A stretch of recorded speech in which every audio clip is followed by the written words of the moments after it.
Kamp Krustier is not a bad Simpsons episode, but I feel like the journey was much better than the destination. This is the 16th episode of the 28th season of The Simpsons, directed by Rob Oliver.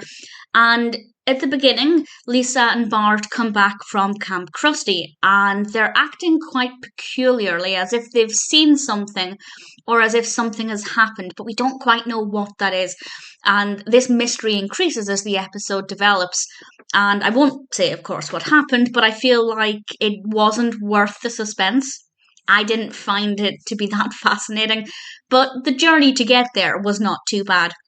Marge and Homer are also going through a difficult time because Marge has got the Homer she wants, i.e., the Homer who doesn't just want her physically, but now he doesn't want her physically and he's only focused on business because he's sexually frustrated. And honestly, I like that side of Homer.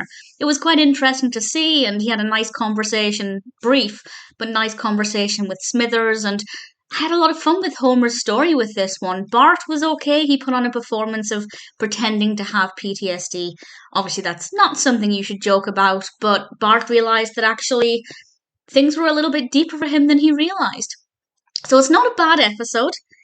It was okay, but I definitely don't think it was worth the suspense. I can't say why, but I just feel like the build up was much better than what actually the final outcome was. But either way, I enjoyed the journey. I enjoyed watching it. I didn't love it. I think it could have been more interesting or more surprising or shocking or anything like that. But ultimately, I didn't mind it. I wouldn't mind watching it again, but I'm never going to pick it. It's never going to be my favourite.